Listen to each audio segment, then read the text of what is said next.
पूर्वी लद्दाख में जारी सैन्य गतिरोध के बीच भारतीय विदेश मंत्री एस जयशंकर ने कहा है कि सीमा की स्थिति भारत और चीन के बीच आगे के संबंधों को तय करेगी।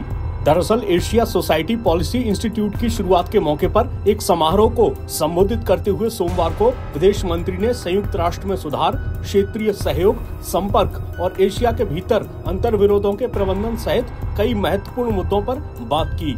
जयशंकर ने कहा कि एशिया का भविष्य काफी हद तक इस बात पर निर्भर करता है कि निकट भविष्य में भारत और चीन के बीच संबंध कैसे विकसित होते हैं। उन्होंने कहा, सकारात्मक राह पर लौटने और टिकाऊ बने रहने के लिए संबंधों को 3 चीजों पर आधारित होना चाहिए: पारस्परिक संवेदनशीलता, पारस्परिक सम्मान और पारस्परिक हित। विदेश मंत्री ने कहा, उनकी मौजूदा स्थिति निश्चित रूप से आप सभी को अच्छी तरह से पता है।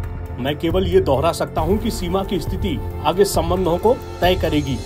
आपको बता दें कि भारत और चीन के बीच 2 साल से ज्यादा वक्त से टकराव वाली कई जगह पर गतिरोध बना हुआ है।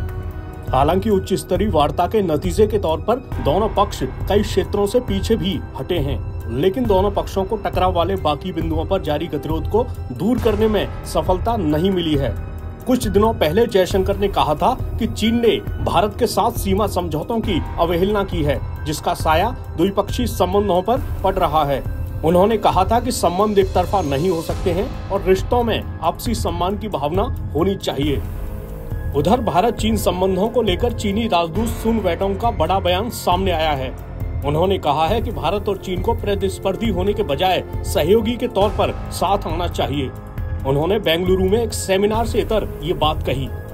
चीनी राजदूत ने कहा, मैं यहाँ दोस्ती के लिए आया हूँ। यहाँ और पूरे भारत में हमारे बहुत से दोस्त हैं। भले ही पिछले 2 सालों में हमने कुछ मुश्किलों का सामना किया है, हालांकि दोनों पक्षों की संयुक्त कोशिशों की वजह से संबंधों में कुछ सुधार भी दिखा है।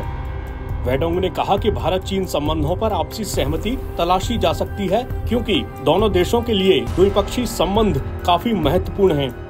इसके आगे उन्होंने कहा कि हमें प्रतिस्पर्धी होने के बजाय सहयोगी के तौर पर साथ आना चाहिए।